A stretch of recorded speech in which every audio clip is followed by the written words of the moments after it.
Cześć! Witam wszystkich bardzo serdecznie na moim kanale. Przed nami kolejny rok, a co za tym idzie, kolejne przepisy, którymi chcę się z Wami podzielić. Dlatego dziś będzie przepis na osłodę nowego roku, a mianowicie chodzi o przepyszne ciasto na zimno 3-bit.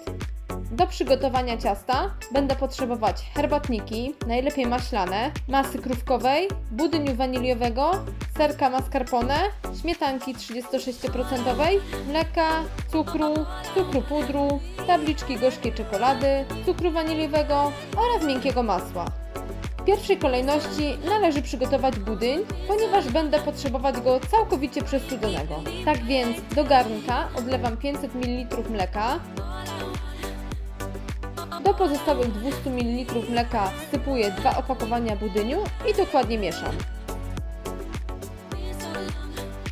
Do pozostałego mleka dodaję cukier i czekam, aż mleko zacznie się gotować, mieszając od czasu do czasu.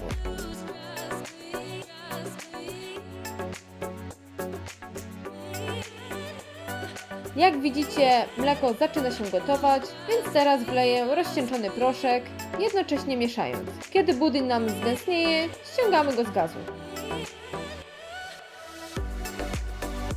Gotowy budyń najlepiej przełożyć do miski i przykryć na wierzchu folią spożywczą i wstawić do całkowitego wystygnięcia.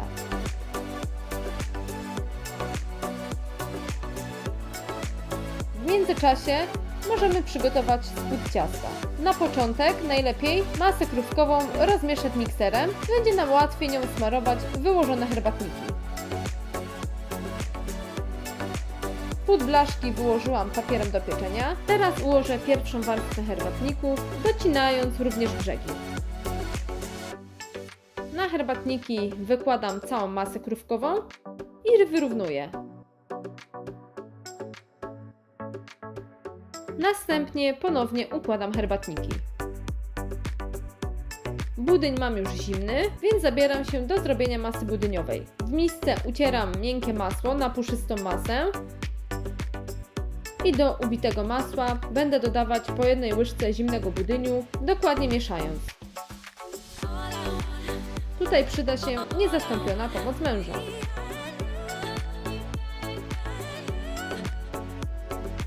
Na herbatniki wykładam całą masę budyniową i wyrównuję.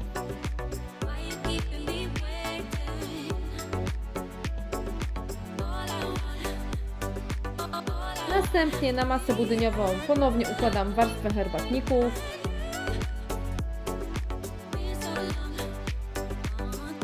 Teraz w misce ubiję na sztywno śmietankę wraz z cukrem waniliowym. Do ubitej śmietanki dodam mascarpone i mieszam tylko do połączenia się składników. Na końcu dodam na osłodę cukier puder i dokładnie wymieszam, ale nie za długo. Gotowy krem układam na herbatnikach i wyrównuję szpatułką. Na końcu ścieramy czekoladę, ja użyję do tego malaksera.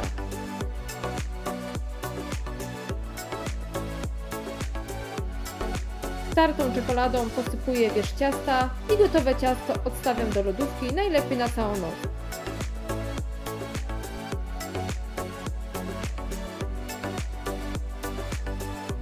I pyszny deser mamy gotowy. Pięknie się prezentuje po przekrojeniu, a w smaku jest przepyszny, więc jeśli nie macie pomysłu na niedzielne ciacho, to zapraszam do wypróbowania. Dzięki serdecznie za to, że jesteście ze mną i koniecznie zapraszam do subskrybowania kanału, aby nie przegapić kolejnych przepisów. Do usłyszenia w kolejnym filmiku. Cześć!